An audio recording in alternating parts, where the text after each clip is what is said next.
तो आज का अपना टॉपिक है न्यूरल कंट्रोल एंड कोऑर्डिनेशन। अब न्यूरल कंट्रोल एंड कोऑर्डिनेशन में क्या समझना है, जैसा कि नाम से क्लियर हो रहा है, न्यूरल मतलब क्या होता है, नर्वस सिस्टम। तो नर्वस सिस्टम के बारे में पढ़ना है कि वो हमारे शरीर को किस तरीके से कंट्रोल कर रहा है, किस तरीके से सारे फंक्शंस को आपस में कोऑर्डिनेट किए हुआ है। कोऑर्डिनेट मतलब एक तरह से कनेक्ट किए हुआ है। अच्छा बताओ, ब्रेन एक काम करता है कि सैकड़ों काम एक साथ करता है? सैकड़ों काम एक साथ करता है, राइट। ऐसा तो है नहीं कि अभी आप लोग पढ़ाई कर रहे हो तो आपको बाहर के टेम्परेचर या अंदर के टेम्परेचर का एहसास नहीं है। यहाँ जो भी तापमान चल रहा है आपको एहसास है कि नहीं है? आपको आपको यहाँ लग रहा होगा कंफर्ट जोन में हो, ना गर्मी लग रही होगी ना सर्दी, क्योंकि एयर कंडीशनर चल रहा है। तो आपको क्या वो फील हो रहा होगा कि आप कंफर्ट जोन में हो। आपको ये भी नहीं फील हो रहा होगा कि यहाँ पे क्या है, मतलब सारी चीजें आपको लग रहा होगा कि आप कंफर्ट जोन में हो और आपको हर चीज सही फील हो रही होगी, ठीक है ना। ये आपको कौन इन्फॉर्म कर रहा है? ये आपका ब्रेन आपको इन्फॉर्म कर रहा है। ब्रेन हमें सारी जानकारियां देता रहता है और कई सारी चीजें एक साथ बॉडी के अंदर चलती रहती है, ठीक है ना। तो लेक्चर स्टार्ट करने से पहले आज का मोटिवेशनल कोट, तुम्हें कौन रोक सकता है, तुम एक ऐसी चिंगारी हो कि तुम दिल से ठान लो तो तुम्हारे लिए दुनिया में असंभव कुछ भी नहीं है। और बैक में देखो क्या है, संभव। सही है ना। तो इसका मतलब क्या, आपके अंदर स्पार्क है, अब उस स्पार्क से या तो आग लगा लो और या तो इस स्पार्क को बुझा दो। और स्पार्क समझते हो ना, चिंगारी। समझ में आई बात? तो हम सबके अंदर सब कुछ है, करना चाहते हो नहीं करना चाहते ये तो आपकी इच्छा है, ठीक है ना। तो नर्वस सिस्टम के बारे में हम लोग बात कर रहे थे। चलिए, नर्वस सिस्टम के बारे में एनसीईआरटी ने क्या कहा, पहले एक टर्म आ रहा है होम्योस्टैसिस। होम्यो मतलब सेम, स्टैटिस मतलब कंडीशन। होम्यो मतलब सेम, स्टैटिक मतलब कंडीशन। हमारे शरीर में एक जैसी कंडीशंस बनाए रखना, ये कहलाता है होम्योस्टैसिस। बताओ, हमारे शरीर में एक समानता बनाए रखना, एक मेंटेनेंस बनाए रखना, क्या कहलाता है? Homeostasis. Constant internal environment. What is homeostasis? Constant internal environment. बाहर चाहे कुछ भी हो जाए, हमारे शरीर के अंदर कांस्टेंसी मेंटेन रहनी चाहिए, बस इसी को बोलते हैं होम्योस्टैसिस। और ये होम्योस्टैसिस तभी मेंटेन होगा जब सारे ऑर्गन और ऑर्गन सिस्टम मिलके काम करेंगे। मिलके काम करेंगे कि अलग अलग?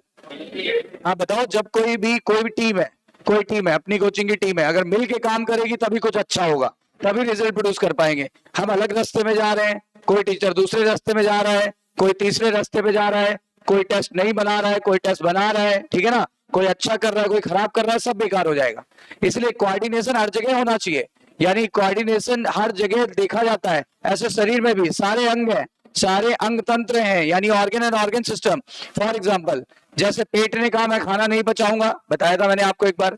अगर पेट खाना नहीं पचाएगा तो पता है सर्कुलेटरी सिस्टम क्या कहता है, मत पचाओ, हम तुम्हें ब्लड सप्लाई रोक देंगे। बताओ। अच्छा, हार्ट कहता है मैं हार्ट बीट नहीं करूंगा तो सब मरेंगे, ना किसी को ब्लड मिलेगा ना ऑक्सीजन मिलेगी, पूरा सर्कुलेशन स्टॉप हो जाएगा। यानी सबका काम एक दूसरे से क्या हुआ है, जुड़ा हुआ है, और सबको मिलके काम करना चाहिए कि अलग अलग। एनसीईआरटी ने कोऑर्डिनेशन का एक बेस्ट एग्जांपल दिया है। पहले तो पहली बात आई कि कोऑर्डिनेशन क्यों करेंगे, आंसर आएंगे अपनी बॉडी में कांस्टेंट इंटरनल एनवायरनमेंट बनाए रखने के लिए। और कांस्टेंट इंटरनल एनवायरनमेंट के लिए एक शब्द दिया गया, व्हाट इज दिस? होम्योस्टैसिस। अब ये कांस्टेंट इंटरनल एनवायरनमेंट या होम्योस्टैसिस कैसे मेंटेन होगा?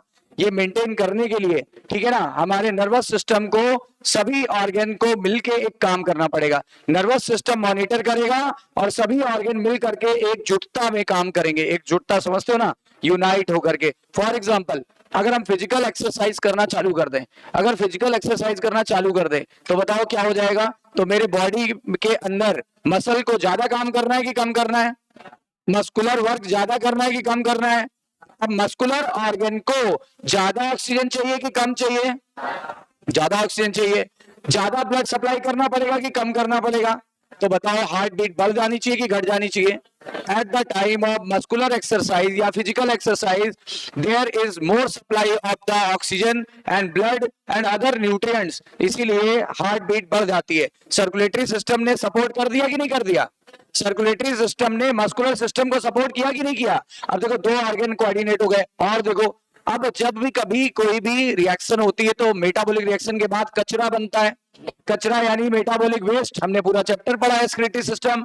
अब इस कचरे को यहां से हटाना भी तो पड़ेगा, मसल से मेटाबॉलिक वेस्ट को बाहर भी तो निकालना है, तो बताओ क्या होगा। तो हमारा एक्सक्रीटरी सिस्टम भी तेजी से काम करेगा, वो कचरे को तेजी से छान के निकालेगा। बताओ किडनी पे लोड बढ़ गया कि नहीं बढ़ गया, ठीक है ना। मसल को सपोर्ट करने के लिए किडनी पे लोड बढ़ा, सर्कुलेटरी सिस्टम पे लोड बढ़ा, और बताओ और फेफड़ों पर भी तो लोड बढ़ गया, क्योंकि मसल को ज्यादा ऑक्सीजन चाहिए कि कम, तो ज्यादा ऑक्सीजन कौन सप्लाई करेगा, लंग्स। ज्यादा ऑक्सीजन सप्लाई करेगा तो ब्रीदिंग रेट बढ़ाना पड़ेगा कि घटाना पड़ेगा। बताओ जब भी कभी मस्कुलर एक्सरसाइज करते हैं तो ब्रीदिंग रेट, हार्ट बीट, खून का जो सर्कुलेशन का जो टाइम है वो बढ़ जाएगा। और बताओ एक्सक्रीटरी सिस्टम ज्यादा काम करेगा कि कम काम करेगा, उस समय मसल में ज्यादा ऊर्जा पैदा करनी की कम, ज्यादा ऊर्जा पैदा करनी है ना, तो सभी ऑर्गन को एकजुटता में काम करना पड़ेगा ताकि फिजिकल एक्सरसाइज के समय मस्कुलर सिस्टम को सपोर्ट किया जा सके। बोलो सही है कि नहीं, कंफर्म है कि नहीं है। इसका मतलब मस्कुलर सिस्टम के काम को मेंटेन करने के लिए बताओ कितने सारे सिस्टम कोऑर्डिनेट हो गए, सर्कुलेटरी सिस्टम कोऑर्डिनेट हो गया, एक्सक्रीटरी सिस्टम कोऑर्डिनेट हो गया, ब्रीदिंग वो रेस्पिरेटरी सिस्टम यानी श्वसन तंत्र भी अपना काम करने लगा। तो कुल मिलाकर के सारे सिस्टम काम करने लगे और किसी ने मना नहीं किया। इसी को बोलते हैं क्या, इसी को बोलते हैं कोऑर्डिनेशन। हमारे शरीर में ऑर्गन या ऑर्गन सिस्टम का एकजुट होकर के काम करना या एक यूनिटी में काम करना क्या कहलाता है, कोऑर्डिनेशन। एंड इस कोऑर्डिनेशन को मॉनिटर कौन करता है, हाँ नर्वस सिस्टम। नर्वस सिस्टम कहता है देखो उसको जरूरत है भाई, एक मॉनिटर भी होता है। इस जैसे इस पूरी कोचिंग को चलाने के लिए कोई तो ऑब्जर्व करता होगा ना चीजों को, ये ठीक नहीं हो रहा, ये ठीक नहीं हो रहा, ये टेस्ट कराना है, ये टाइमली कराना है, ये नहीं कराना है, कोई तो ऑब्जर्व करता होगा ना, तो कोई एक लीड करता रहता है। वैसे क्या होता है यहाँ पर भी पूरे सिस्टम्स को आपस में कौन लीड कर रहा है, नर्वस सिस्टम। वो कहता है मेरी बात सब मानोगे, ऐसा कोई नहीं जो मेरी बात नहीं मानेगा, क्योंकि तुम लोग मेरी बात नहीं मानोगे तो हम तुम्हारा कोऑर्डिनेशन खराब कर देंगे। और कोऑर्डिनेशन खराब हुआ नहीं कि पूरी बॉडी एक सिस्टम की तरह काम नहीं कर पाएगी, अलग अलग कहाँ काम कर पाएगी। केवल अच्छा बताओ केवल एक सिस्टम फेल हो जाता है, सिस्टम छोड़ो एक ऑर्गन के फेल होने से डेथ हो जाती है। बताओ हार्ट फेल हुआ डेथ, फेफड़े पंचर हो जाएंगे डेथ, बोलो एक आंख अपना काम कर देगी नहीं करेगी, पूरी बॉडी में यू चलना पड़ेगा पकड़ के, बोलो है ना। मस्कुलर सिस्टम काम नहीं करेगा, पैरालाइज्ड, मतलब पूरी बॉडी में कहीं ना कहीं इफेक्ट आ ही जाएगा। इसका मतलब नर्वस सिस्टम सभी को वेल कोऑर्डिनेटेड किया रहता है, इसी को बोलते हैं न्यूरल कंट्रोल एंड कोऑर्डिनेशन। अच्छा उसके बाद भी नर्वस सिस्टम का काम खत्म नहीं हुआ, आपने फिजिकल एक्सरसाइज कर लिया, अब आप रेस्ट कर रहे हो। रेस्ट करने का मतलब हमेशा सोना नहीं होता, बैठ के भी रेस्ट कर सकते हो। तो आप जो रेस्ट अवस्था में आ गए, आपने एक्सरसाइज करना बंद कर दिया, तो बताओ हार्ट बीट बढ़ गई थी 100 हो गई थी, माना 100 हो गई थी, अब कितनी हो जाएगी 72। अच्छा किडनी पर लोड बढ़ गया था, जीएफआर बढ़ गया था, जीएफआर याद है ना 125 ml प्रति मिनट, अब वो फिर से घट के 125 ml हो जाएगा, माना कि बढ़ गया था अब वो घट जाएगा। अच्छा आप बताओ ब्रीदिंग रेट बढ़ गई थी, ब्रीदिंग रेट 12 से 16 प्रति मिनट होनी चाहिए, अब वो ब्रीदिंग रेट क्या हो जाएगी, सामान्य हो जाएगी, फिर से 12 से 16 आ जाएगी। बोलो सही है कि नहीं। अच्छा हार्ट बीट सामान्य हो गया, ब्रीदिंग रेट सामान्य हो गई, किडनी का सामान्य हो गई, हमारा मसल आराम से काम करने लगा, वो आराम करने लगा, ठीक है ना, फिर से सारी चीजें मेंटेन हो गई। ये काम भी किसने किया, ये काम भी नर्वस सिस्टम के अंडर में ही हुआ, क्योंकि नर्वस सिस्टम ने सबको आदेश दिया कि चलो फिजिकल एक्सरसाइज खत्म हो गई है, अब जाओ अपने अपने घर जाओ आराम करो। सही है कि नहीं है, बताओ। तो ये था क्या, न्यूरल कंट्रोल एंड कोऑर्डिनेशन। अब सवाल ये उठता है, मैं एक आध बार बोल दे रहा हूँ केमिकल कंट्रोल एंड कोऑर्डिनेशन, क्योंकि वो भी एक चैप्टर है, वो भी एक चैप्टर है फिजियोलॉजी का। देखो ज्यादातर ऑर्गन और ऑर्गन सिस्टम और टिश्यू में किसकी सप्लाई होती है, नर्व की, लेकिन हर सेल में नर्व की सप्लाई संभव नहीं है, हर सेल में नर्व की सप्लाई पॉसिबल नहीं है, क्योंकि nerve is the smallest unit of the body, और वो sorry cell is the smallest unit of body, और नर्व जो है वो इतनी छोटी छोटी सेल के अंदर घुस नहीं सकती या कनेक्शन नहीं बना सकती, इसीलिए वहां पर सप्लाई, वहां पर केमिकल कंट्रोल एंड कोऑर्डिनेशन किया जाएगा, वहां न्यूरल कंट्रोल नहीं, क्या कराया जाएगा, केमिकल कंट्रोल एंड कोऑर्डिनेशन, यानी हार्मोन, और उस केमिकल का नाम है hormone. This chemical is now hormone. तो देखो ऑर्गन तक, ऑर्गन सिस्टम तक, टिश्यू लेवल तक, यहाँ नर्व सप्लाई होती है। कभी कुछ जगह ऐसी है, कुछ कोशिकाएं ऐसी है जहां पे नर्व सप्लाई होती है, पर सारी कोशिकाएं ऐसी नहीं है जहां पे नर्व सप्लाई होती है। जिन जिन कोशिकाओं में नर्व सप्लाई नहीं होती है वहां पे बताओ कंट्रोल एंड कोऑर्डिनेशन कैसे किया जाएगा? With the help of a chemical, this chemical is known as hormones. इसीलिए आखिरी चैप्टर पढ़ेंगे केमिकल कंट्रोल एंड कोऑर्डिनेशन, और ये वाला चैप्टर है न्यूरल कंट्रोल एंड कोऑर्डिनेशन। काम एक ही है, पर्पस एक ही है, सभी को मिलजुल के काम करना है ताकि बॉडी एक यूनिट में काम करे, ताकि हमारी इंटरनल कॉन्स्टेंसी मेंटेन हो सके, ताकि इंटरनल कॉन्स्टेंसी यानी होम्योस्टेसिस ये मेंटेन हो सके। Is that clear? चलो तो एक बार जरा पहले एनसीईआरटी से पढ़ें, फिर मैं आपको नोट्स बनवाता हूं, जरा देखो। बहुत इंपॉर्टेंट चैप्टर है, इंपॉर्टेंट भी है, थोड़ा बड़ा भी है।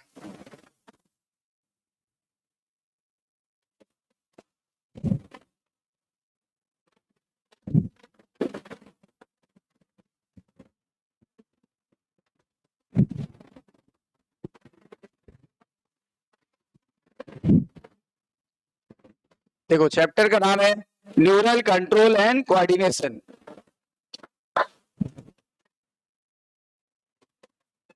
क्या लिखा है पहले पढ़ लेते हैं, इंट्रोडक्शन पढ़ते हैं पहले।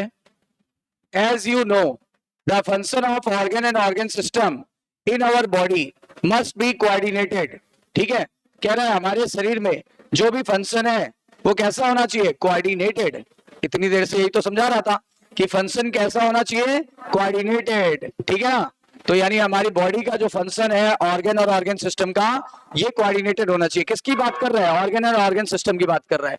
ठीक है, टू मेंटेन द होम्योस्टेसिस। कहते हैं कोऑर्डिनेटेड क्यों होना चाहिए? क्योंकि होम्यो मतलब एक जैसी, स्टैटिस का मतलब होता है कंडीशन, हमारे बॉडी के अंदर की कंडीशन हमेशा एक जैसी होनी चाहिए, कभी बदलनी नहीं चाहिए। यानी homeostasis should be maintain. And what is homeostasis? Constant internal environment. Constant internal environment, जिन जीवों के अंदर कांस्टेंट इंटरनल एनवायरनमेंट होता है, जैसे मैमल और बर्ड, वो दुनिया के सबसे सक्सेसफुल जीव है। यानी हम लोग सक्सेसफुल क्यों हैं? Due to constant internal environment, and that is known as homeostasis. कुछ भी हो जाए, हमारी बॉडी की कॉन्स्टेंसी डिस्टर्ब नहीं होनी चाहिए। बताओ, बाहर बारिश हो रही है तो भी हमारी बॉडी का टेम्परेचर उतना ही है, 98.5 डिग्री फ़ारेनहाइट। अच्छा, सर्दी पड़ने लगेगी कड़ाकेदार तो भी हमारी बॉडी का टेम्परेचर उतना ही होगा। गर्मी पड़ने लगी, बाहर 50 डिग्री तक पहुंच जाएगा तो भी हमारी बॉडी का टेम्परेचर वही है। कॉन्स्टेंसी मेंटेन है कि नहीं है? और इसी वजह से, हमारी कॉन्स्टेंसी मेंटेन होने की वजह से ही हम लोग ज्यादा सक्सेसफुल हैं। हम अपने वातावरण में ज्यादा सक्सेसफुल हैं। हम गर्म से गर्म डेजर्ट जिसका नाम है सहारा, और ठंडे से ठंडे देश जैसे अंटार्कटिका, वहां पे भी रह सकते हैं। बोलो सही है कि नहीं? ठीक है ना? सबसे पहले तो आप लोगों को कांग्रेचुलेशंस, क्योंकि भारत की इतनी बड़ी उपलब्धि, चंद्रयान 3 इज सक्सेसफुली लैंडेड, है ना? जय हिंद, जय भारत। सही है ना? देखो, रशिया ने भी कुछ लॉन्च किए थे, 21 तारीख को पहुंचने वाला था, क्रैश हो गया।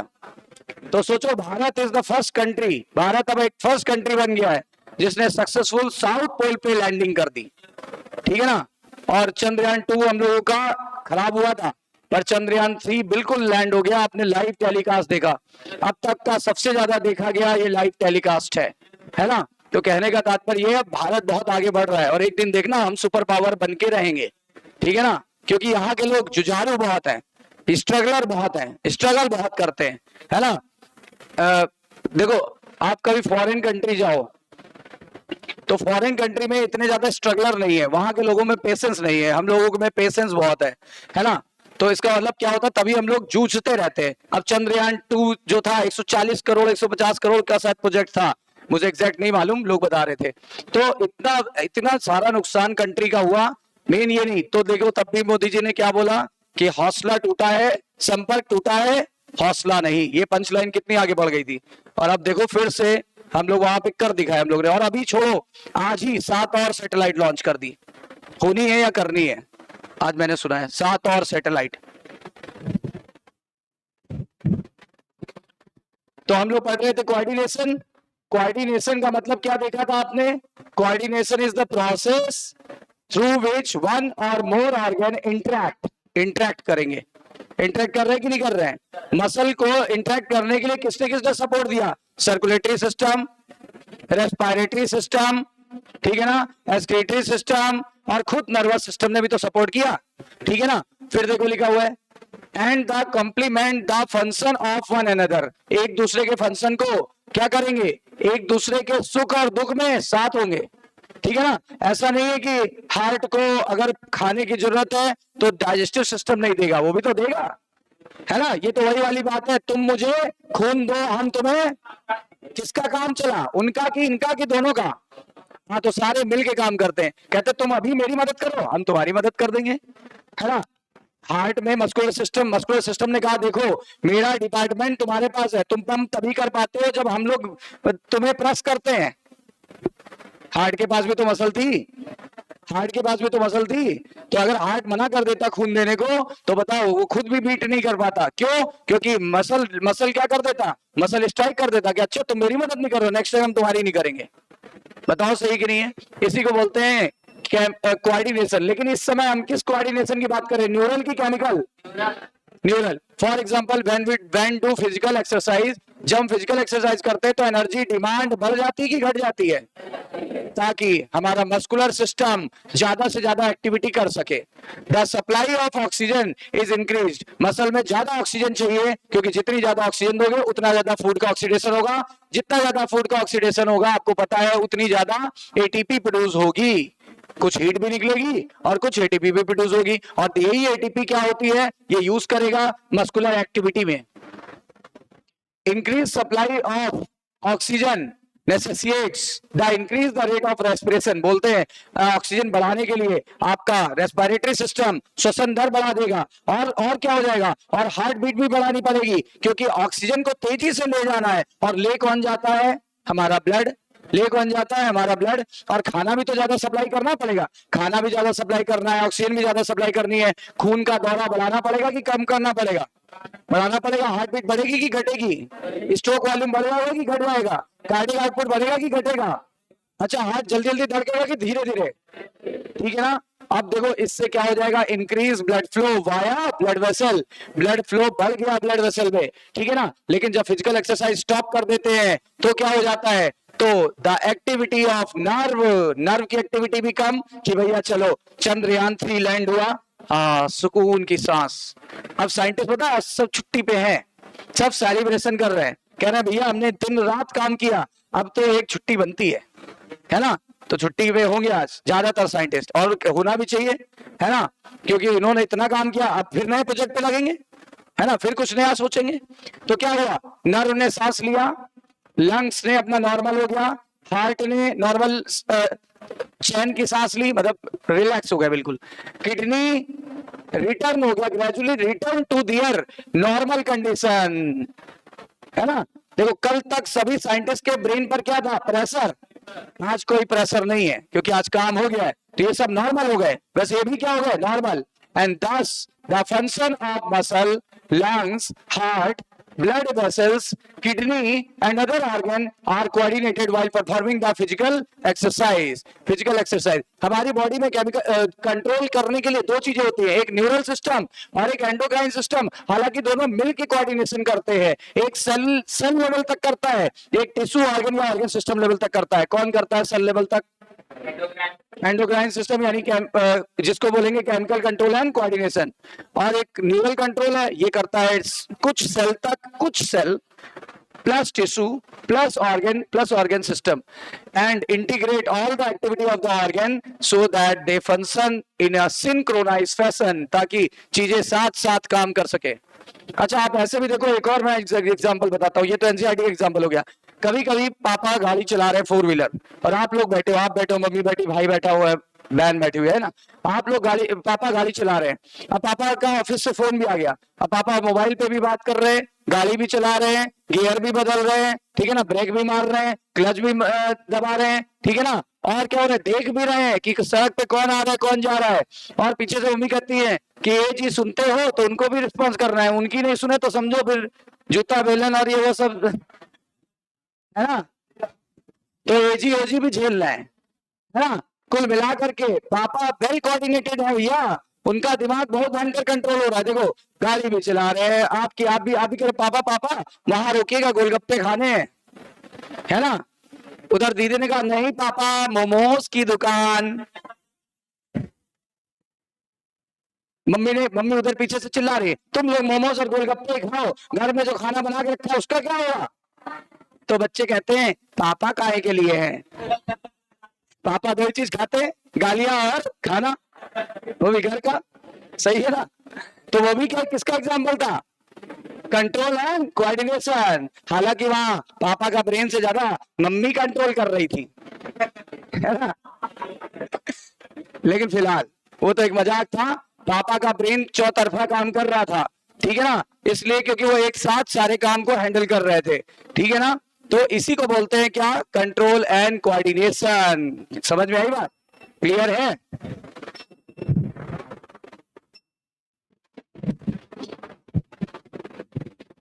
टॉपिक था न्यूरल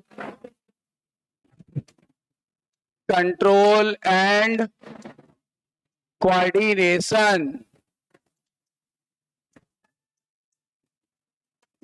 पहले तो सुनो, मैमल यानी स्तनधारी,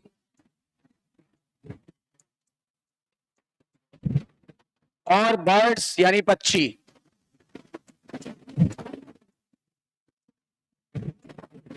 ये इनकी बॉडी मान लें। इनमें एक चीज मेंटेन होनी चाहिए, होम्योस्टेसिस। होम्यो मतलब सेम, स्टेटिस मतलब कंडीशन, यानी इनके शरीर में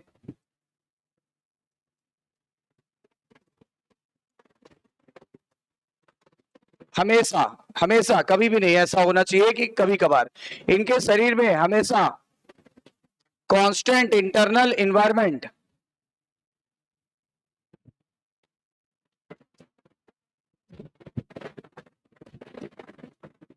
constant internal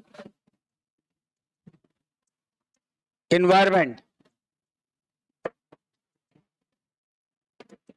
maintain, constant internal environment maintain करना पड़ता है। और इसी काम को करने के लिए किसकी जरूरत है, कंट्रोल एंड कोऑर्डिनेशन की। This work is done by control and coordination.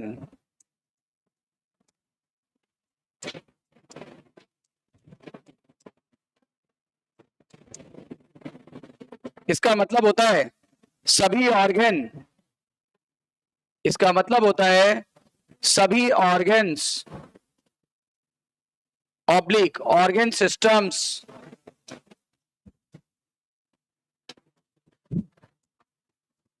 को कंट्रोल और कोऑर्डिनेट करके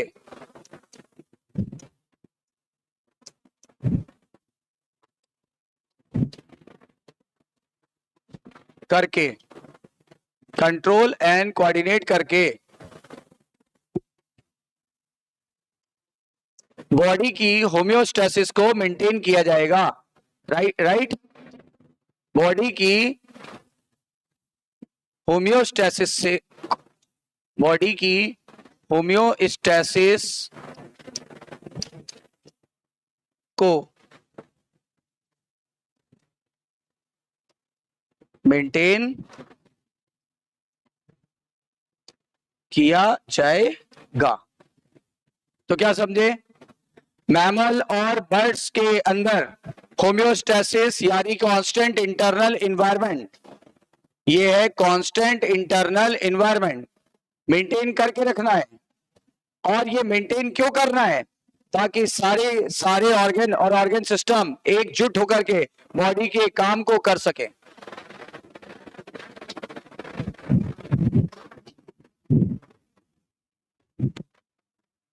इसके आगे चलते हैं। देखो, नर्वस सिस्टम क्या करता है? Control and coordination. और सवाल ये उठता है क्यों करता है? ताकि दो या दो से ज्यादा ताकि दो या दो से ज्यादा organ oblique organ systems organs oblique organ system मिलकर एक दूसरे के फंक्शन को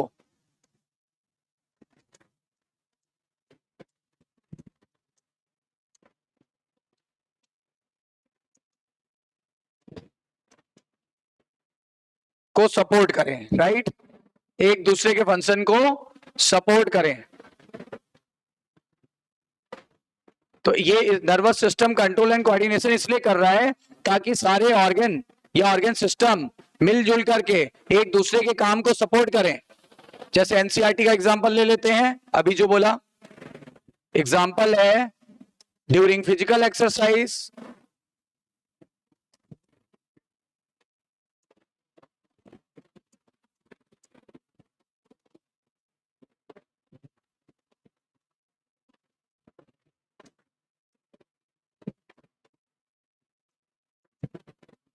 ड्यूरिंग फिजिकल एक्सरसाइज क्या होगा? The oxygen demand of muscular system is high. ठीक है, ऑक्सीजन की डिमांड ज्यादा है, तो ये बताओ इस समय क्या करेगा? इस समय ब्रीदिंग रेट बढ़ेगी कि घटेगी? Breathing rate increased by respiratory system. देखो, रेस्पिरेटरी सिस्टम ने ब्रीदिंग रेट को बढ़ाया।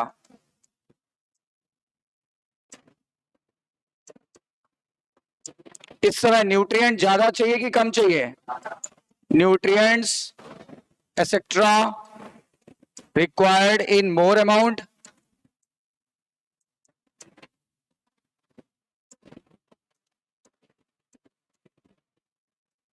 इसलिए बताओ, सर्कुलेटरी सिस्टम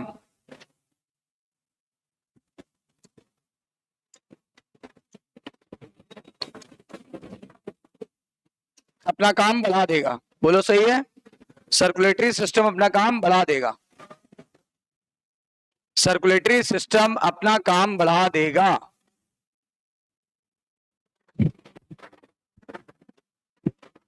इसका रिजल्ट क्या होगा बताओ? इसी के नीचे लिख रहे हैं, अगला पॉइंट इसी के नीचे है, अगला पॉइंट। हार्ट बीट रेट बढ़ेगी ना? बताओ, स्ट्रोक वॉल्यूम,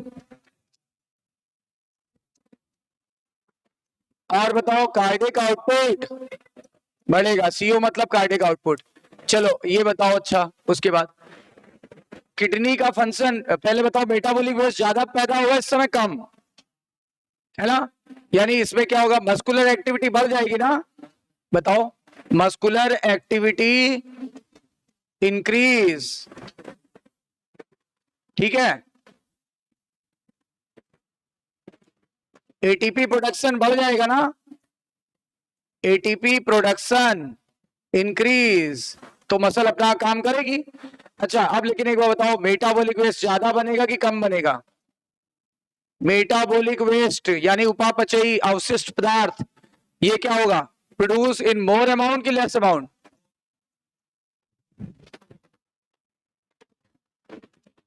यानी मेटाबॉलिक वेस्ट भी बढ़ गया। अब बताओ, अगर मेटाबॉलिक वेस्ट बढ़ गया तो किडनी का फंक्शन भी बढ़ जाएगा, नहीं? यानी इंक्रीज किडनी फंक्शन, हमने बना दिया, आपको बनाने की जरूरत नहीं है। Increase kidney function so that excretory waste may remove, excretory waste may remove। तो ये सारे काम कौन करवा रहा है? Nervous system. ये कंट्रोल एंड कोऑर्डिनेशन कौन करवा रहा है? Nervous system. और सब मिलजुल के काम कर रहे हैं, कोऑर्डिनेटेड वे में कि अनकोऑर्डिनेटेड वे में। इसी को बोलते हैं न्यूरल कंट्रोल एंड कोऑर्डिनेशन। जब हम फिजिकल एक्सरसाइज स्टॉप कर देते हैं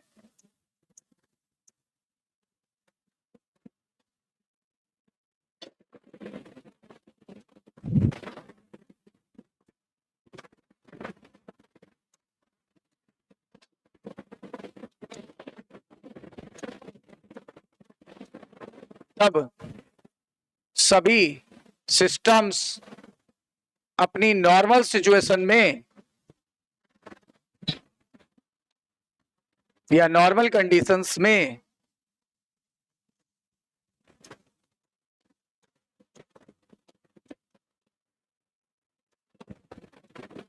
वापस आ जाते हैं।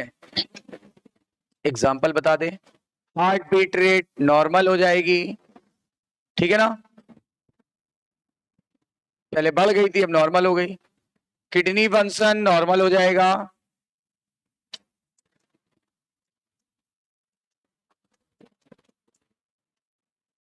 नॉर्मल मतलब 72 बीट्स पर मिनट हो जाएगा, राइट। किडनी फंक्शन नॉर्मल हो गया मतलब 125 ml प्रति मिनट की रेट से जीएफआर हो जाएगा, पहले बढ़ गया होगा थोड़ा बहुत। अच्छा आप बताओ अब क्या होगा? ब्रीदिंग रेट नॉर्मल हो गई। अब नॉर्मल कितनी होती है? 12 से 16 पर मिनट, ठीक है ना। ऑक्सीजन सप्लाई नॉर्मल हो जाएगी, बताओ नॉर्मल कितने ml? 5 ml पर 5 ml, याद आया भाई? 100 ml ऑफ ऑक्सीजनेटेड ब्लड, याद आ रहा है? 5 ml by 100 ml of oxygenated blood, इतना ही तो सप्लाई करता था, याद आया कुछ? जनरली बताओ 100 ml ऑक्सीजनेटेड ब्लड टिश्यू को कितने ml ब्लड सप्लाई किया था? 5 ml। लेकिन एक्सरसाइज के समय 10 ml 15 ml हो सकता है और भी ज्यादा सप्लाई दे रहा हो, लेकिन अब देखो फिर से सामान्य हो गया। और मैंने आपको याद दिलाया कितने ml हो गया है? 5। नॉर्मली हमारे टिश्यू को जब हम एक्सरसाइज नहीं कर रहे होते हैं कितने ml ऑक्सीजन मिलती है? 5 ml।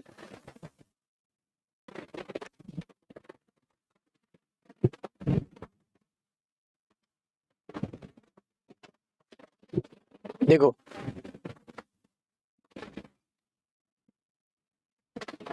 in our body, control and coordination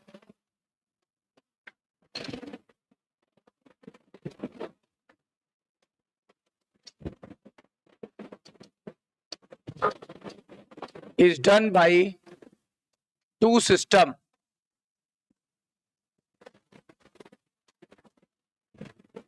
so that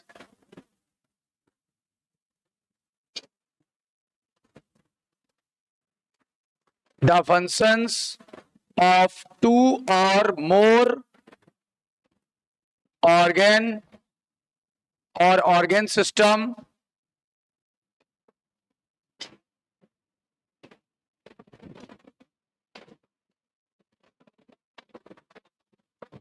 may be controlled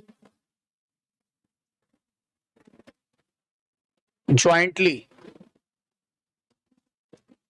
in synchronized fashion। आपकी एनसीईआरटी की लाइन है synchronized fashion, यानी साथ साथ और जुड़ा हुआ, सभी का फंक्शन आपस में जो जुड़ा हुआ है वो फंक्शन आपस में काम कर सके। तो कितने सिस्टम है हमारी बॉडी में जो मिलके एक साथ काम करेंगे और कंट्रोल एंड कोऑर्डिनेशन मेंटेन करेंगे? तो कंट्रोल एंड कोऑर्डिनेशन मेंटेन कौन करता है बताओ? Control and coordination is maintain by two system, ठीक है ना। और बताएं ये कौन है? दो system. The first one is nervous system, एक है नर्वस सिस्टम और एक है हमारा एंडोक्राइन सिस्टम।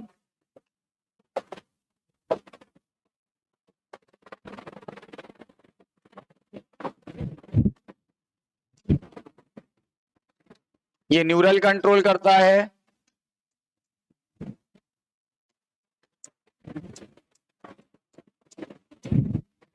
ये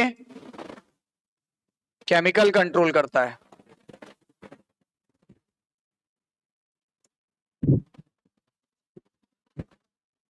ये बहुत फास्ट होता है, पॉइंट टू पॉइंट काम करता है, एक पॉइंट से दूसरे पॉइंट, दूसरे पॉइंट से तीसरे पॉइंट, तीसरे पॉइंट से चौथे पॉइंट, यानी वर्क्स पॉइंट टू पॉइंट। और ये आप आगे देखोगे कैसे पॉइंट टू पॉइंट काम करता है। ए से बी पॉइंट, ए से बी पॉइंट पे आप देखना, बी से सी पॉइंट पे देखना, सी से डी एंड सो ऑन। ये जो होता है ये फास्ट की जगह स्लो काम करता है। और ये पॉइंट टू पॉइंट काम करता था, ये क्या करता है, ये करता है सेल टू सेल। ये सेल टू सेल काम करेगा, यानी वर्क सेल टू सेल।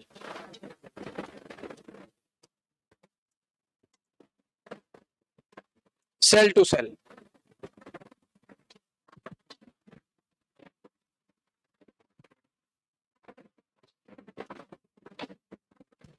तो एक पॉइंट टू पॉइंट काम करेगा, एक सेल टू सेल काम करेगा।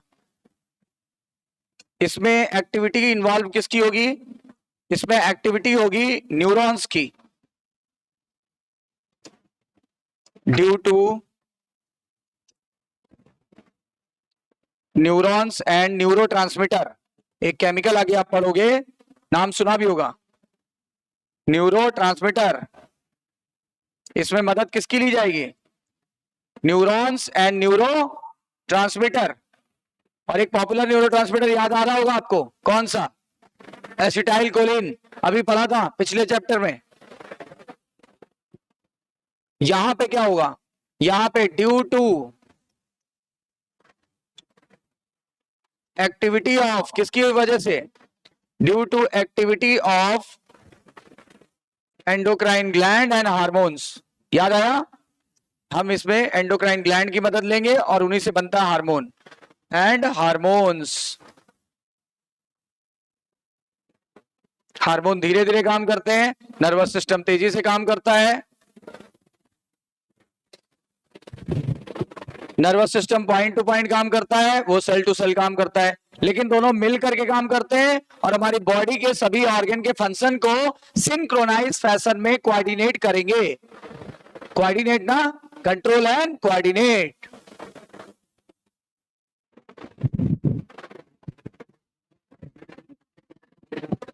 अब देखो,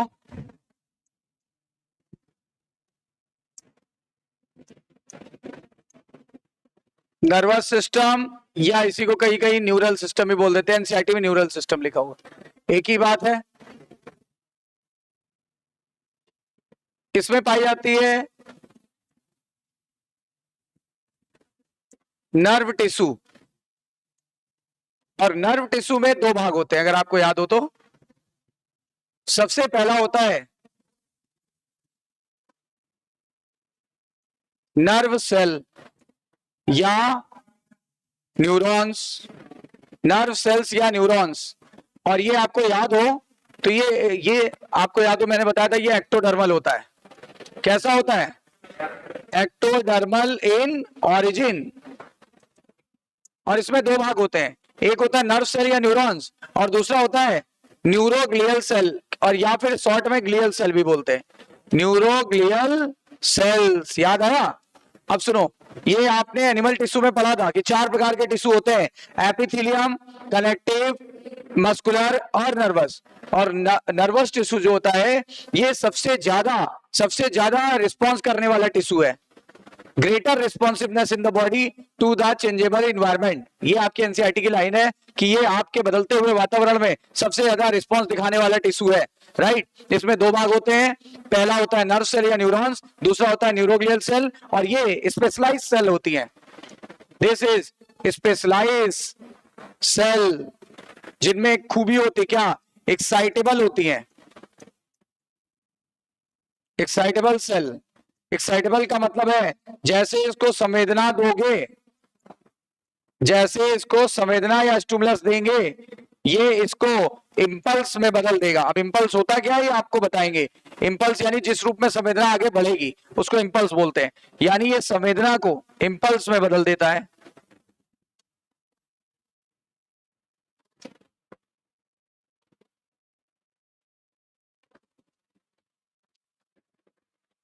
संवेदना को इंपल्स में बदल देता है।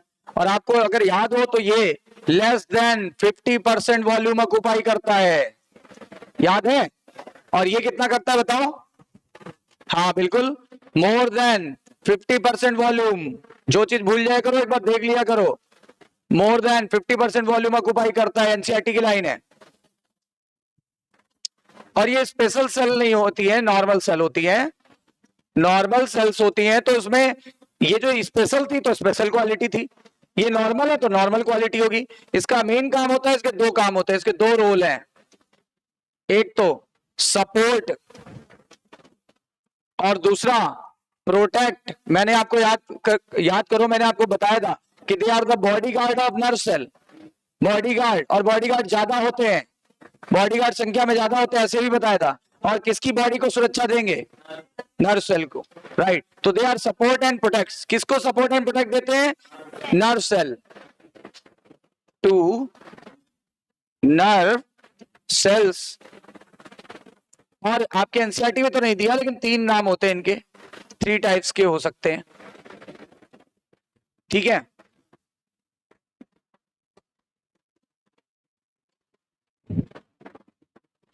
चाहो तो नाम बता दें, एस्ट्रोसाइट, माइक्रोग्लियल सेल, ओलिगोडेंड्रोसाइट। हालांकि आप नाम नहीं भी याद करोगे तो चलेगा, लेकिन मैंने इसलिए बता दिया क्योंकि यहाँ पे एक छोटा सा क्वेश्चन फंस जाता है कभी कभी। एम फॉर माइक्रोग्लियल सेल और M for mesodermal in origin, this is the only one जिसकी ऑरिजिन कैसी है? मीजोडर्मल। बताओ कौन एकमात्र ग्लियल सेल बताओ जो एक्टोडर्मल ना ऑरिजिनेट होकर के मीजोडर्मल ऑरिजिनेट होता है? नाम बताइए, नाम बताइए। हाँ तो याद रखिएगा, इसलिए मैंने बता दिया, मैंने इसलिए बता दिया ताकि आपको ये चीज याद रहे। एम फॉर माइक्रोग्लियल सेल और M for mesodermal in origin. बताओ कौन सा मीजोडर्मल ऑरिजिन वाइज होगा? M for microglial, M for mesodermal. बाकी सबकी ऑरिजिन कैसी है जरा बताओ? एक्टोडर्मल। इसलिए मैंने आपको बताया ये बात।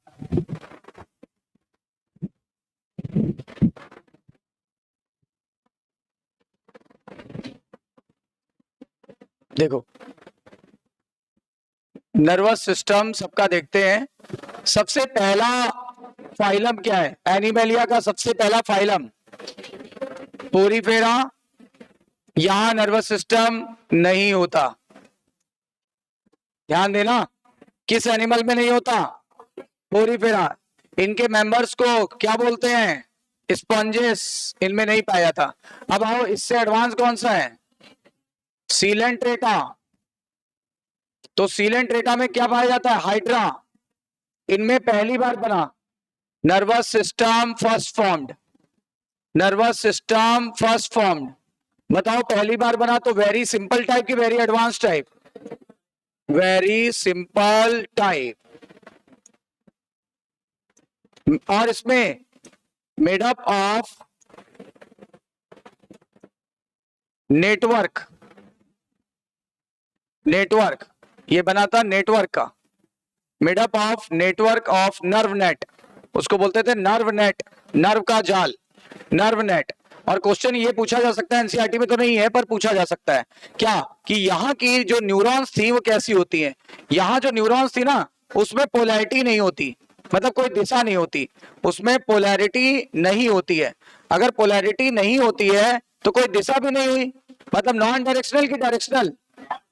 और इसको बोलेंगे आप ए पोलर न्यूरॉन, ए पोलर या नॉन पोलर न्यूरॉन। बताओ इनका न्यूरॉन कैसा था? ए पोलर या नॉन पोलर न्यूरॉन? ए पोलर या नॉन पोलर? कोई पोलैरिटी नहीं है इसलिए ए पोलर बोल दिया।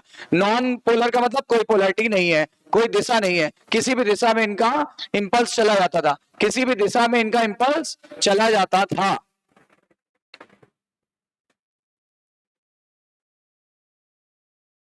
उसके बाद आए थोड़ा आगे, किसमें नर्व नेट पाया जाता है? नर्व नेट किसमें पाया जाता है? अरे अभी देखो देखो देख के बताया। नेटवर्क ऑफ न्यूरॉन को क्या बोलते हैं? Made up of network of nerve net पाया गया। अब आ जाओ थोड़ा और एडवांस आ जाते हैं, आर्थ्रोपोडा में आ जाओ। आर्थ्रोपोडा में क्या आएंगे? इंसेक्ट्स। और अगर आपको याद हो तो इनके पास ऐसा होता था, गैंग्लियोनेटेड कि नॉन गैंग्लियोनेटेड? कॉकरोच का याद करो, गैंग्लियोनेटेड था कि नॉन गैंग्लियोनेटेड? गैंग्लियोनेटेड होता था, याद आया? ये था ब्रेन रिंग, इसको कहते थे ब्रेन रिंग, इसको कहते थे डबल वेंट्रल नर्व कॉर्ड। याद आया? Double ventral nerve cord solid होता था कि हॉलो? सॉलिड। और नंबर में कितने होते थे? डबल का मतलब क्या होता है? 2। और ब्रेन रिंग क्योंकि रिंग लाइक होता था। और सबसे बड़ी विशेषता क्या है? इनवर्टिब्रेट्स में न्यूरॉन्स में गैंग्लियन जरूर पाए जाएंगे, गैंग्लियंस प्रेजेंट होते हैं, जबकि हम लोग वर्टिब्रेट हैं, हम लोग में नॉन गैंग्लियोनेटेड होता है, गैंग्लियंस एब्सेंट होते हैं। बताओ, ganglionated nervous system found in invertebrate, ganglionated nervous system found in invertebrate.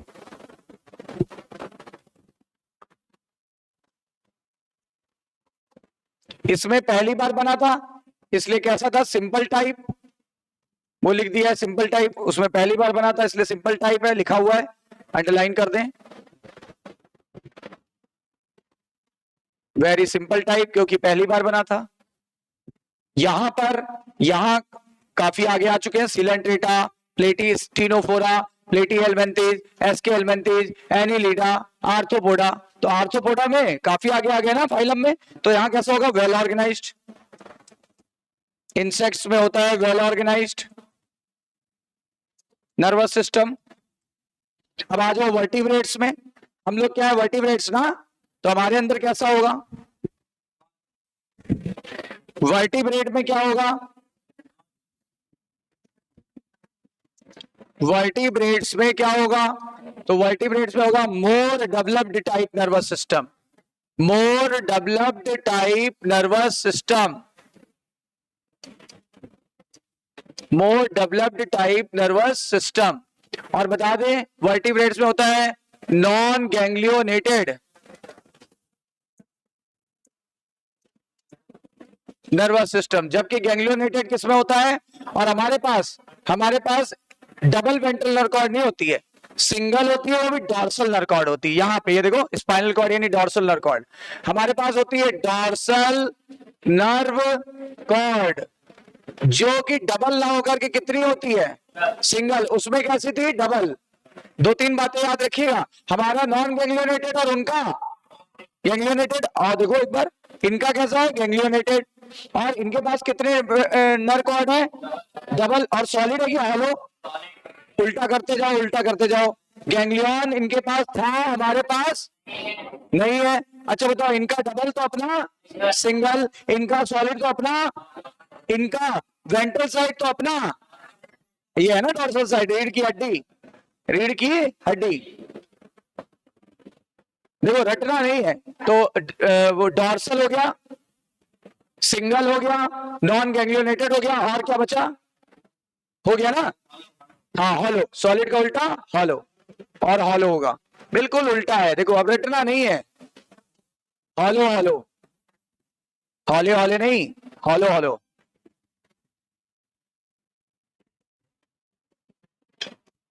अब आते हैं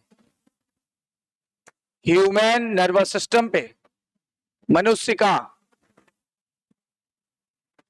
तंत्रिका तंत्र को 2 भागों में बांटा जाता है, CNS central nervous system,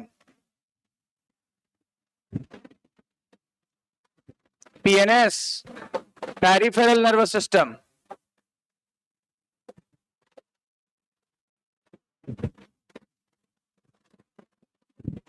CNS में 2 भाग आते हैं, ये सेंटर में होता है इसलिए नाम पड़ा सेंट्रल नर्वस सिस्टम।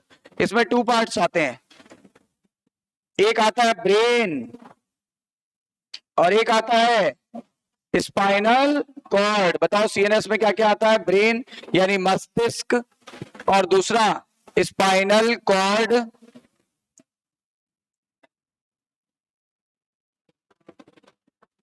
और पीएनएस में क्या आएगा? पीएनएस में सर ये तो आपने सीएनएस ही बना लिया। अरे पूरी बात सुनो तो, यहां आएंगी नर्व जो कहां से निकल रही है बताओ? जो सीएनएस से नर्व निकलती है वो सब पीएनएस में आ जाती है। ये सीएनएस से जो भी नर्व निकलती है उन वो सब पीएनएस में आ जाती हैं। और दो प्रकार की होती हैं।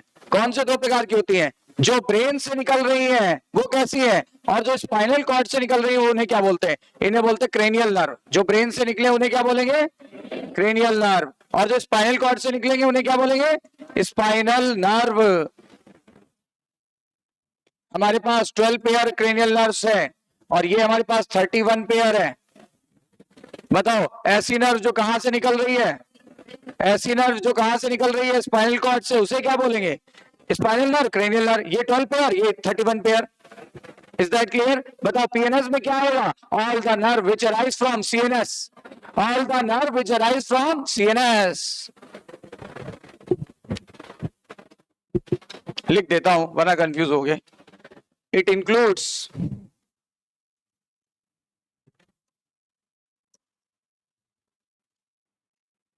all the nerves which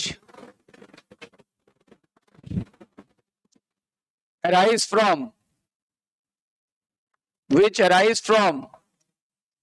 CNS। इसमें वो सारी नर्व्स आ जाएंगी जो सेंट्रल नर्वस सिस्टम से निकल के बॉडी के डिफरेंट हिस्सों में जाएंगी।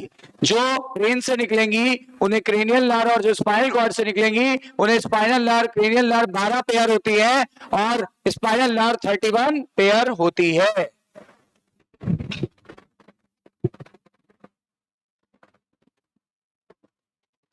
अब देखो सारा ध्यान पीएनएस पे रहना चाहिए।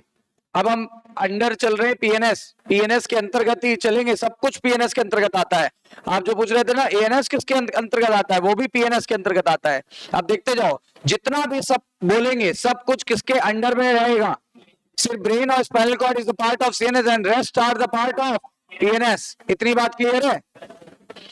तो देखो पीएनएस के अंतर्गत क्या आता है, अभी बताया था ब्रेन और स्पाइनल कॉर्ड।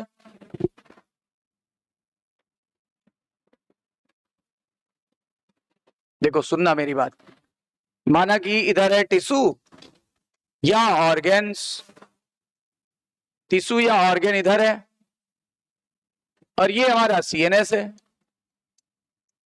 और यहां से जो नर्व इधर निकलेगी जाएगी और यहां से कुछ नर्व जाती है कुछ आती है। देखो जो यहां से यहां तक गई, जो यहां से यहां तक गई, ठीक है ना, उसे बोलते हैं एफरेंट नर्व। क्या बोलते हैं? Afferent nerve fibre. कौन सा नर्व फाइबर? और जो इधर से इधर आ रही है ना उसे बोलते हैं एफरेंट का उल्टा इफरेंट नर्व फाइबर। बताओ क्या समझे? तो ये दोनों किसका पार्ट है? पीएनएस का पार्ट हो गई कि नहीं हो गई? पीएनएस का पार्ट हो गया कि नहीं? बताओ जो नर्व निकलती थी और ऑर्गन में चली जाती थी या टिश्यू में चली जाती थी उनको हमने पीएनएस का पार्ट बोला था।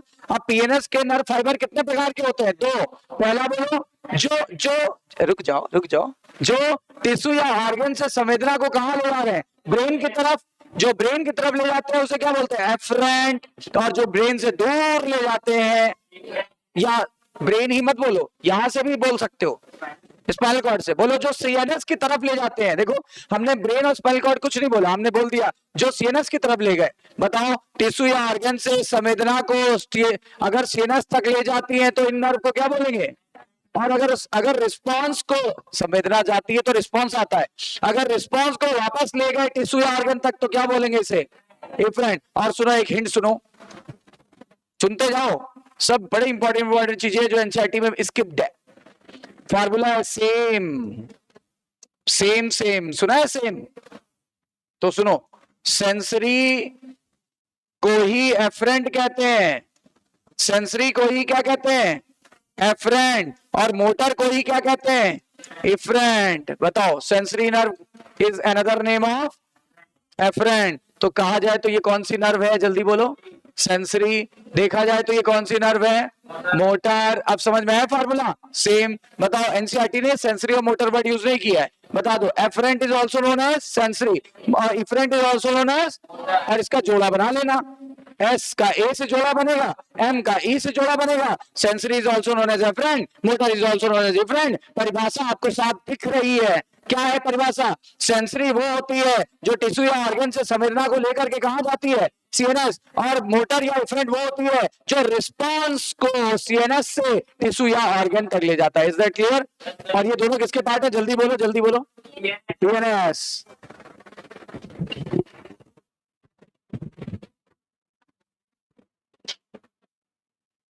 अब देखो, पीएनएस में ही चल रहे हैं हम। क्या बोल रहे थे? अब सब कुछ किसके अंतर्गत आएगा? पीएनएस। पीएनएस को हम दो डिविजन्स में डिवाइड कर सकते हैं, दो डिविजन्स में बांट सकते हैं। कैसे? देखो, ये सीएनएस है,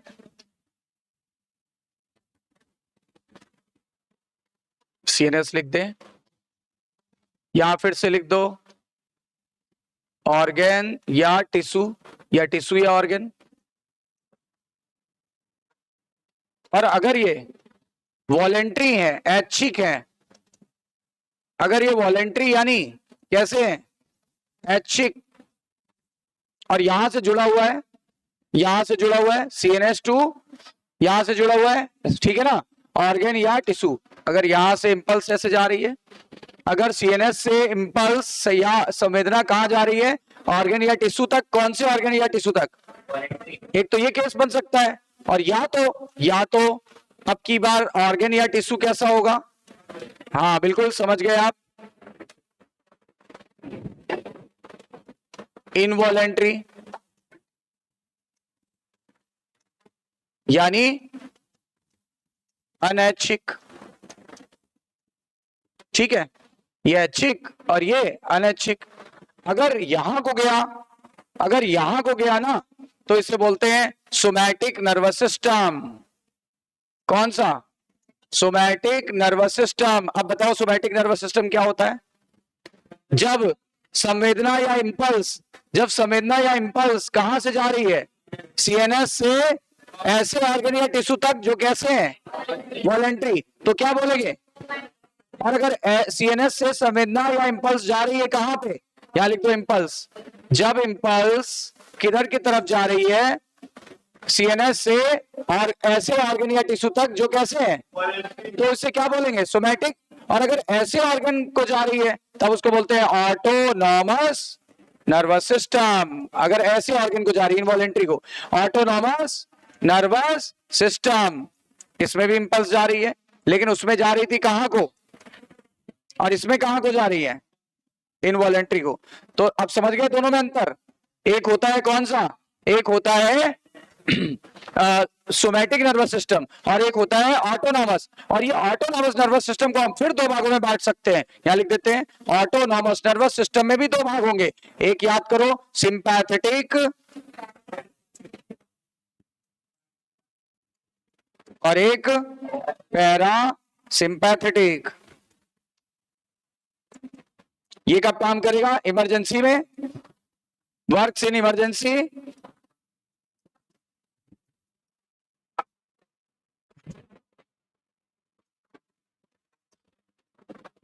works in normal conditions.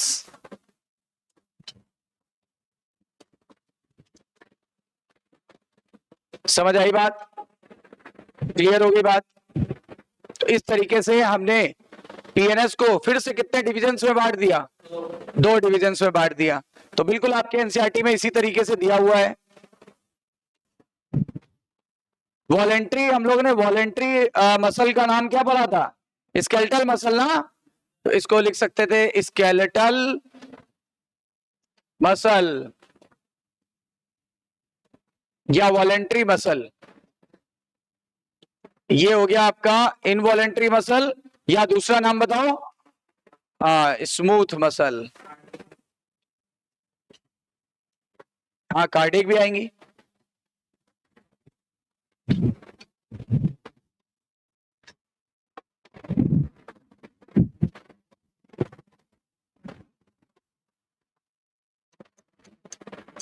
PNS also include VNS. पूरा नाम है विसरल नर्वस सिस्टम। विसरल का मतलब होता है इंटरनल ऑर्गन, इंटरनल ऑर्गन्स। तो हमारे बॉडी में जो जितने भी इंटरनल ऑर्गन है उनके और सीएनएस के बीच में जो कनेक्शन होगा उसे क्या बोलते हैं? उसे बोलते हैं वीएनएस।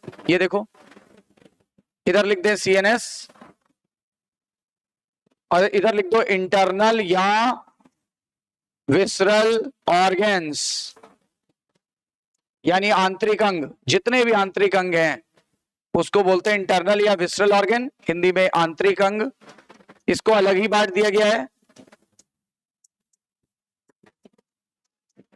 देखो अब इनके और इनके बीच में भी कुछ कनेक्शन है, इधर से इधर संवेदना जाएगी, इधर से इधर आएगी। इस नर्वस सिस्टम को बोलते हैं वीएनएस। क्या बोलेंगे? वीएनएस। वीएनएस किसके किसके बीच होता है? इंटरनल ऑर्गन्स और सीएनएस के बीच का जो कनेक्शन कहलाता है वही कहलाता है VNS, visceral nervous system. Visceral nervous system, visceral nervous system.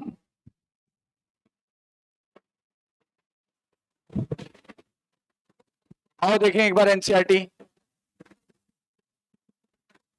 NCERT क्या कहना चाहती है जो आप सुनना नहीं चाहते?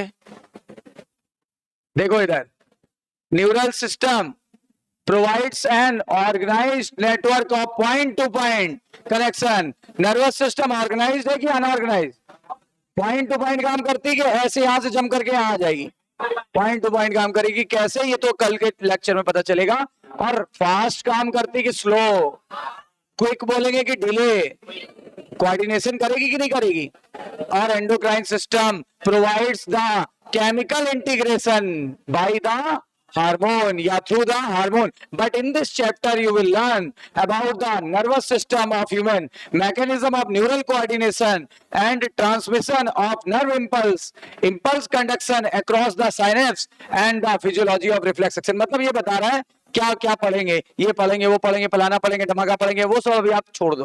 वो जब पढ़ते जाओगे आपको खुद ही पता चलता जाएगा। पहले नर्व के बारे में, पहले नर्वस सिस्टम का इंट्रोडक्शन हुआ, फिर नर्वस सिस्टम का क्लासिफिकेशन हुआ, फिर नर्वस सिस्टम के अंदर की यूनिट जो सबसे छोटी यूनिट थी न्यूरॉन्स, उसके स्ट्रक्चर के बारे में पढ़ेंगे, फिर वो कार्य कैसे करता है उसके फंक्शन के बारे में पढ़ेंगे। तो आपको वैसे धीरे धीरे क्लियर होता जाएगा, है ना। न्यूरल सिस्टम, मैंने कहा था कि कुछ बुक नर्वस सिस्टम बोलती है, कुछ न्यूरल सिस्टम बोलती है। Nervous system of the all animal is composed of highly specialised cell, that is neurons. Neurons का दूसरा नाम nerve cell. Which can detect, ये क्या करती है? ये डिटेक्ट कर लेती है चीजों को, ये चीजों को डिटेक्ट करती है, रिसीव करती है और यहां से वहां ले जाती है। और ये बात मैंने अभी क्यों नहीं बताई? क्योंकि कल के टर्न पे ये बात अच्छे से समझ आएगी। अभी तो हमने नर्व का फंक्शन ही नहीं बताया, सिर्फ एक ही बात बताई कि एक्साइटेड हो जाती है। स्टिमुलस को किसमें बदल देती है? तो स्टिमुलस को किसमें बदल देती है? राइट, इंपल्स पे। The neural organization is very simple, very simple type का किसमें था? Lower invertebrates. जैसे example hydra, phylum, coelenterata. It is composed of a network of neuron. मैंने बोला था नर्व नेट किसकी बनी होती है? नर्व नेट की बनी होती है, याद आया? हाइड्रा में नर्व नेट की बनी होती है। पोलर की एपोलर, पोलर की एपोलर, एपोलर का दूसरा नाम नॉन पोलर। क्या इसमें ब्रेन वगैरह है? नहीं होता, ब्रेन वगैरह नहीं होता। फिर कह रहा है neural system is well organised या बेटर ऑर्गेनाइज्ड। कहां पे? इंसेक्ट्स में, फाइलम बोलो, उनमें where brain is present along with the number of ganglion, यानी ब्रेन रिंग प्रेजेंट थी गैंग्लियन के साथ और न्यूरल टिश्यू के साथ। ठीक है, वर्टिब्रेट में ज्यादा विकसित, बहुत ज्यादा विकसित न्यूरल सिस्टम होता है, बहुत ज्यादा विकसित होता है, याद रखिएगा। अब ह्यूमन के नर्वस सिस्टम को हम लोग क्लासिफाई करने जा रहे हैं। ह्यूमन नर्वस सिस्टम को कितने भागों में बांटा गया? दो, पहला सीएनएस और दूसरा पीएनएस। फिर देखो पीएनएस और सीएनएस में से सीएनएस में क्या आएगा? सीएनएस में दो चीजें आएंगी, ब्रेन और spinal cord. It is the site for the information processing and control. मतलब हर चीज यहीं से कंट्रोल होगी, हर चीज यहीं से कंट्रोल होती है, ठीक है ना। फिर क्या लिखा है? PNS comprises all the nerve of the body associated with CNS. मतलब जितनी भी नर्व बॉडी में जा रही है, आ रही है, वो सब कहां से निकल रही है? सीएनएस से, और उसी को इंक्लूड करेंगे पीएनएस में। और दो तरह की नर्व थी, एक जो यहां से निकली थी, जो यहां से निकली थी। यहां की नर्व का नाम क्रेनियल नर्व, यहाँ के नर्व का नाम, ये कितने पेयर, ये कितने पेयर, और ये जो नर्व फाइबर होते हैं ना पीएनएस के, ये कितने प्रकार के हो सकते हैं? तो बताओ, एफरेंट का दूसरा नाम सेंसरी, एफरेंट का दूसरा नाम सेंसरी, मोटर का दूसरा नाम इफरेंट, है ना। देखो एफरेंट क्या करेगी, transmit the impulse from the tissue to या ऑर्गन से कहां ले जाएगी, सीएनएस, और इफरेंट क्या करेगी, उल्टा उल्टा करेगी। उल्टा कैसे करेगी, regulated the impulse from the CNS to the concern peripheral tissue या ऑर्गन। हाँ वही बात है, कह रहा है जो पेरिफेरी में टिश्यूज प्रेजेंट है ऑर्गन वहां तक। अब नेक्स्ट, पीएनएस को फिर कितने डिवीजन में बांटा गया, 2 डिवीजन में, सोमैटिक और autonomous. Somatic nervous system relay the impulse, यानी इंपल्स को कहां ले जाती है, from the CNS to the skeletal muscle, while ANS ले जाती है कहां पर, from the CNS to the involuntary organs या फिर smooth muscles of the body. Autonomous को फिर कितने भागों में डिवाइड किया जाएगा, 2 में, पहला सिंपैथेटिक, दूसरा पैरासिम्पैथेटिक नर्वस सिस्टम। इमरजेंसी में कौन काम करेगा, कह रहा है visceral nervous system VNS is the part of PNS, ये भी पीएनएस का पार्ट था। इसमें वो सारी चीजें आ जाएंगी, सारे कॉम्प्लेक्सेस आ जाएंगे नर्व के, सारे फाइबर आ जाएंगे। अब यहाँ पे थोड़ा सा आप कंफ्यूज हो कि सर आपने बोला तो गैंग्लियन तो होते नहीं, ये कहां से आ गए? कुछ एक जगह होते हैं, मेनली नहीं होते हैं, लेकिन कुछ 1-2 जगह अपवादे हैं जहां होता है। जानते हो बायोलॉजी अपवादों से भरा हुआ है ना। तो 1-2 जगह जहां अपवाद यहाँ पाया जाएगा बस, तो गैंग्लियंस होंगे। और कुछ जाल बिछा होता नर्व का प्लेक्सस बोलते हैं, by which impulse travels from CNS to the visceral organ and from the visceral organ to the CNS, मतलब सीएनएस से विसरल ऑर्गन और विसरल ऑर्गन से सीएनएस। सीधे एक फिगर बनवाया था इसका। सारी बातें क्लियर हो गई? तो कल हम पढ़ेंगे किसका detail, the structural and functional unit of nerve, that is nervous system की यूनिट का नाम न्यूरॉन्स या नर्व सेल्स, राइट।